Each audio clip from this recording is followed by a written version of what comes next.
पार्वती जी पहले अग्रवाल जी वामदेव जी से वैष्णव मंत्र की दीक्षा इन्होंने ग्रहण कर रखी है।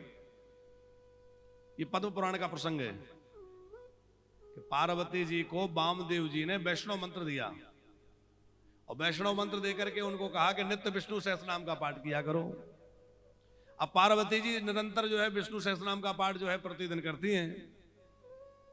एक दिन भोजन का अवसर था, भगवान शंकर ने कहा आओ देवी भोजन करेंगे। पार्वती जी बोली अभी तो मेरा पाठ पूरा नहीं हुआ, आप करिए मैं पाठ करूंगी। अरे देवी पाठ करोगी? क्या पाठ करोगी? बोले देखो मैं तो नित्य विष्णु सहस्त्रनाम पाठ करती हूँ, गुरु जी की आज्ञा है। बोले बाबा बोले कि कदाचित कोई ऐसा मंत्र बता दिया जाए जो एक बार बोलने से आपका पूरा सहस्त्रनाम पाठ हो जाए। पार्वती जी बोली ऐसा भी हो सकता है? बोले बिल्कुल हो सकता है। शिव जी की वचनों पर पार्वती जी को पूरी श्रद्धा और विश्वास तो है ही। बोले बाबा ने कहा 3 बार राम राम राम कह लो। तो 3 बार राम राम राम कहने से क्या होगा? बोले विष्णु सहस्त्रनाम का पूरा पाठ हो गया। वैसे तो एक ही बार में हो जाता है राम कहने से, पर 3 बार यदि कह लो तो फिर तो पक्का हो गया। सहस नाम सम सुनी शिव वाणी और जपी जेहि प्रिय संग भवानी। भवानी ने सोचा कि पर ठीक है अब मैं भी आपके साथ राम राम राम राम ही जपा करूंगी।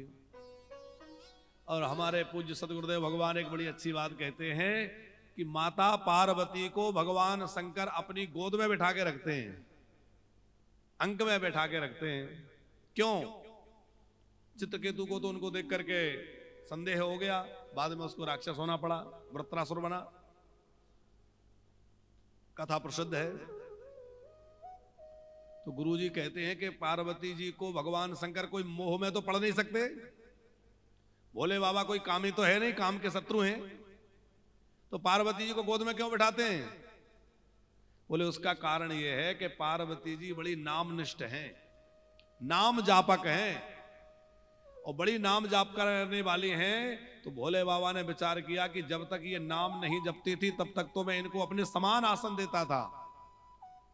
नाम नहीं ले रही थी तब तक तो बराबर का आसन, पर अब ये नाम जपने लगी और नाम जपने वाले को तो मेरे अंदर बड़ा स्थान है, मैं तो उसको ऊंचा स्थान देता हूं।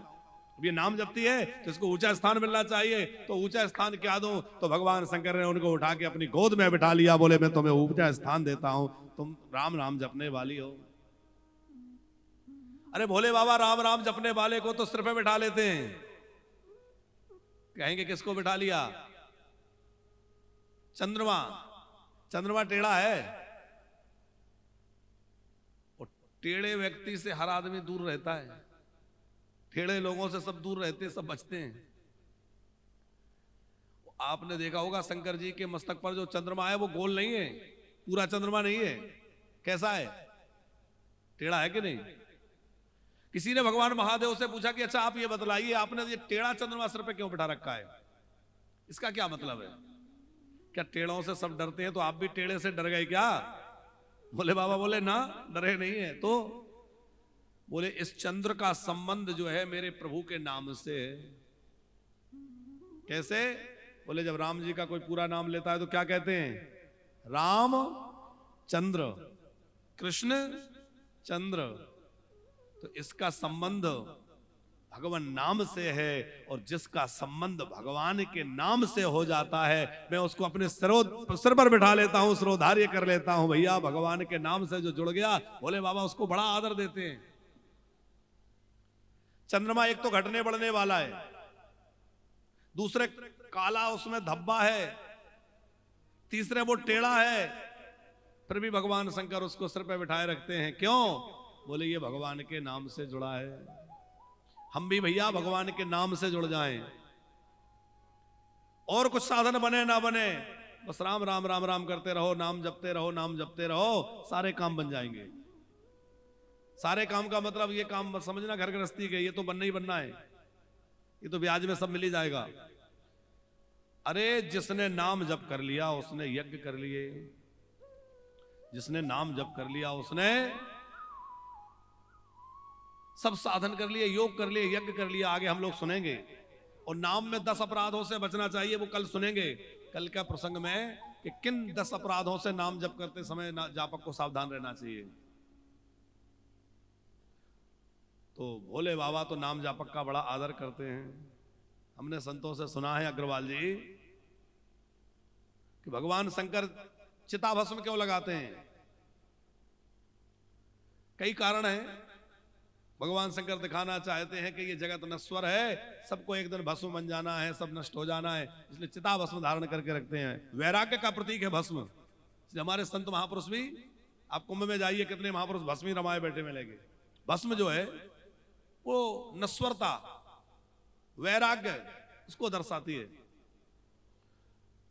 पर भगवान शंकर चिता भस्म लगाते हैं, इसका एक कारण एक महापुरुष कह रहे थे, बोले उसका एक कारण ये है कि कोई सब यात्रा जा रही थी, सब यात्रा जब जाती है तो लोग पीछे पीछे क्या बोलते हैं,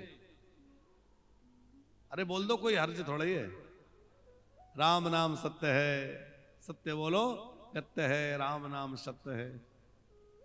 अच्छा, शब्दों का भी बड़ा चमत्कार है कि सब यात्रा में तो सब लोग बोलते हैं राम नाम सत्य है, राम नाम सत्य है, और कोई के यहाँ शादी वादी हो रही हो, कोई कार्यक्रम उत्सव हो रहा हो और आप जाके वहां बोल दो राम नाम सत्य है, तो क्या होगा? आपकी राम नाम सत्य पहले कर देंगे। अरे ऐसा बोलता है, जबकि सच्चाई यही है कि राम नाम ही सत्य है। लेकिन समाज भी बड़ी विचित्र है, दुनिया बड़ी विचित्र है। किसको सुना रहे हैं? बोले मरे मराए को, जो मर गया उसको सुना रहे हैं राम नाम सत्य है, राम नाम सत्य है। अरे भैया, जीते जी समझ जाओ राम नाम सत्य है तो बेड़ा पार हो जाएगा, वो मरे मराए को क्या सुना रहे हो? अब राम नाम सत्य है सब बोल रहे थे तो भगवान शंकर ने सोचा कि अरे ये तो सब लोग बड़े ज्ञानी है, सब लोग कह रहे हैं राम नाम सत्य है, राम। ये तो मैं कहता हूं, भोले बाबा की भी एक ही उद्घोषणा है, सच हरि भजन जगत सब सपना, उमा कहूं में अनुभव अपना।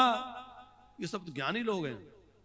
तो ऐसे जो लोग राम नाम सत्य हैं, सब स्वीकार करते हैं, उनके साथ रहना चाहिए। भोले बाबा सबके साथ हो लिए।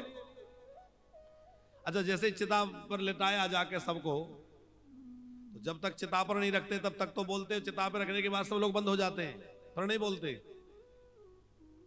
भोले बाबा ने कहा आप तो ये राम नाम सत्य बोल ही नहीं रहे। अच्छा, फिर क्या बातें करते हैं? अरे बहुत देर हो गई, मुझे ऑफिस जाना था। कोई कह रहा है हमारी तो दुकान बंद पड़ी है, ग्राहक खड़े होंगे। कोई कहता है अरे भैया ऐसा हुआ, कोई कहता बुरा आदमी था, कोई कहता भला आदमी था, कोई कहीं की चर्चा, कोई बाजार की, कुछ लोग राजनीति की चर्चा करने लगते हैं। भैया हमने देखा है, वहां चिता जल रही है, लोग थोड़े इधर बैठे हैं, वो राजनीतिक कोई चर्चा होने लगी, कुछ और खेल की चर्चा होने लगी, तमाम चर्चा होने लगती है कि नहीं? अब इधर उधर की चर्चा होने लगी। भोले बाबा ने कहा ये तो सब दुनियादारी की चर्चा करने लगे। इसका मतलब जो कुछ जादू चमत्कार था वो इसी चिता में, इसी में था जो मुर्दा था। जाके देखा तो मुर्दा तो जल चुका था। तो भगवान शंकर ने कहा कोई बात नहीं है, जिसके वजह से लोगों को ये भास हो जाए, ये ज्ञान हो जाए कि राम नाम सत्य है, मैं उसकी भस्मी लगा लूंगा। तो भगवान ने उस चिता की भस्मी उठाई और अपने शरीर पर धारण कर ली। भगवान शंकर ऐसे राम नाम के प्रेमी हैं। चिता भस्मालेपो गरलमसनम दिक पट धरो, जटाधारी कंठे भुजगपतिहारी पशुपति। गोस्वामी तुलसीदास जी एक जगह कहते हैं, तुलसिया के मुख से धोख्यू निकसत राम, और ताके पग की पान ही, और मेरे तन को चाम। गोस्वामी जी कहते हैं कि किसी के मुंह से धोखे से भी राम नाम निकल जाए, प्रेम से नहीं, धोखे से। तुलसी या के मुख से धोखे निकसत राम, धोखे में भी किसी के मुंह से राम नाम निकल जाए, उसके पैरों की जूती मैं अपनी चमड़ी से बनवा दूं, ताके पग की पान ही, और मेरे तन को चाम। बोले मैं अपने शरीर की चमड़ी उतरवा कर और जूती बना करके उसके पैरों में पहनाने के लिए तैयार हूं, जिसके मुख से भगवान का नाम निकलता है। कैसा नाम के प्रति प्रेम गोस्वामी जी का होगा। और गोस्वामी तुलसीदास जी महाराज से किसी ने पूछा कि रामचरितमानस में आपने क्या लिखा है, इसमें यदि कोई सार रूप में देखा जाए तो क्या है, रामचरितमानस में सार रूप में क्या है? तो गोस्वामी जी कहते हैं, यही महारघुपति नाम उदारा। इसमें भगवान का नाम ही विशेष रूप से है, यही महारघुपति नाम उदारा। अच्छा, भगवान का नाम मंगल है, मंगल करने वाला, मंगल भवन मंगलहारी, उमा सहित जय जपत पुरारी। भगवान का नाम उदार है, यही महारघुपति नाम उदारा। नाम उदारा, नाम कैसा है? उदार। उदार माने होता है जो कुछ भी दे दे, जो ये विचार ना करे कि दूं कि नहीं दूं, कम है कि ज्यादा है, मेरे पास बचेगा कि नहीं, इतनी उदारता जिसमें हो वो उदार कहलाता है। तो यह अत्यंत उदारता नाम की है कि वो जो नाम का आश्रय लेता है उसको जो चाहिए वो प्राप्त हो जाता है। अति पावन पुराण श्रुति सारा, नाम जो है वो अत्यंत पावन है क्योंकि वो समस्त श्रुतियों का सार है। चाहो जोगे चाहो श्रुति, चाहो जोगो माने हमने पहले चारों युगों की चर्चा करी, सतयुग, त्रेता, द्वापर, कली, चारों युगों में नाम का प्रभाव है। वो चारों वेदों में, चारों वेदों का सार क्या है?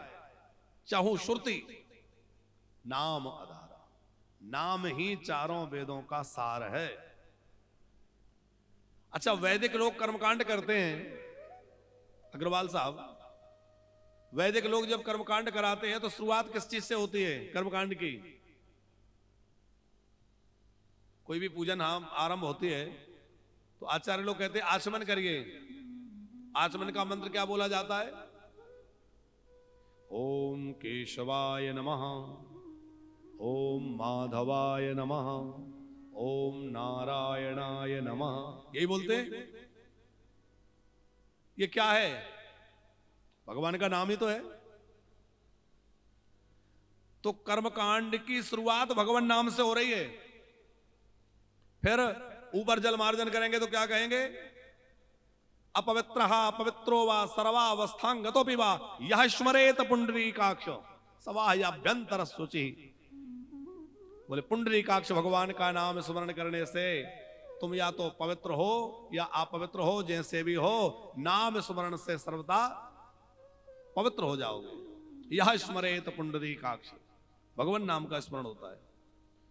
तो कर्मकांड की शुरुआत भगवान नाम से, और वैदिक कर्मकांड का समापन भगवान नाम पर। जब भी कोई कर्मकांड पूरा होता है तो कहा जाता है 3 बार कहिए विष्णवे नमः, विष्णवे नमः, विष्णवे नमः। कई जगह लोग नहीं भी कहलवाते, लेकिन ये वैदिक विधान है कि किसी भी यज्ञ आदि के या पूजा या अनुष्ठान है उसकी समाप्ति में क्या कहना चाहिए? यदि भगवान विष्णु की, रामकृष्ण की पूजा हो रही है तो कहें विष्णवे नमः, विष्णवे नमः, विष्णवे नमः। क्यों? बोले जो हमारी पूजा में, यज्ञ में, अनुष्ठान में कमियां रह गई होंगी वो भगवान नाम के स्मरण से परिपूर्ण हो जाएंगी, इसलिए भगवान नाम समापन में लिया जाता है। यदि शिव पूजन है, रुद्राभिषेक है तो संभवे नमः, संभवे नमः, संभवे नमः, शिव जी का स्मरण कर लीजिए, कोई भेद तो है नहीं। तो वैदिक कर्मकांड की शुरुआत भी भगवान नाम से और परिसमाप्ति भी भगवान नाम में। तो नाम से ही शुरुआत है और नाम में ही परिपूर्णता है। इसलिए भैया नाम ही जो है वो इन सब का आधार है। चाहूं जोग चाहूं श्रुति, चारों वेदों का सार सर्वस्व भगवान नाम है। इसलिए गोस्वामी जी मानस के समापन में कहते हैं, रामचरितमानस का पूरा निचोड़ एक चौपाई में लाकर रखते हुए कहते हैं, राम ही सोमारिये गाइए, राम ही सोमारिये गाए राम संतत सुना हो राम गुण ग्राम सतत सुरा ओ राम ही सुमरि गाय राम ही सुमरि गाए राम संतत सुना हो राम गुण ग्राम संतत सुना राम गुण गाए संतत सुना हो राम गुण ग्राम संतत सुना राम गुण गाए राम ही सुमरि